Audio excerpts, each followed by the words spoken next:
So what is it that can keep you from getting a good night's rest?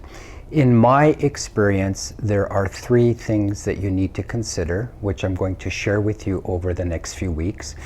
And if you or your kids have trouble sleeping, I would suggest that you do a self-assessment as we proceed, because it could be one, two, or all three of these things. And what these things are is, first of all, are you overstimulating your brain tissue before you go to bed at night? Secondly are you overwhelmed with mental, emotional stress? And the final one is there a structural issue?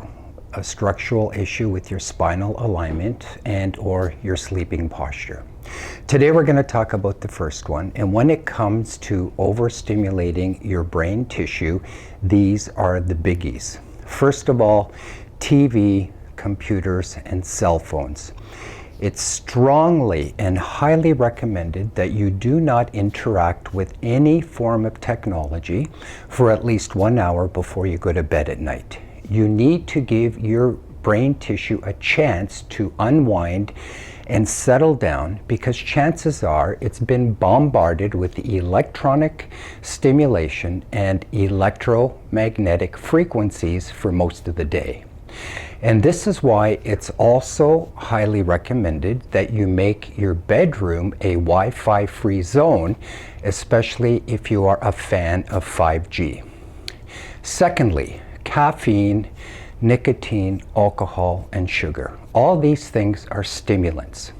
So after your dinner time meal, avoid alcohol, avoid coffee or caffeine in any form, avoid those sugary drinks, fruit juices, pop, and nicotine, avoid nicotine for at least 1 hour before you go to sleep. A cup of warm milk or a cup of warm, soothing, relaxing tea will serve your sleep habits far, far better. And finally, if you like to have a little snack in between your dinner time meal and bedtime, avoid the sugary sweet stuff. These are by far the worst. Instead, have a protein shake or a cup of oatmeal. These things will not mess with your blood sugar, and they won't cause insulin spiking, which will facilitate a more peaceful internal environment for your body to rest and repair.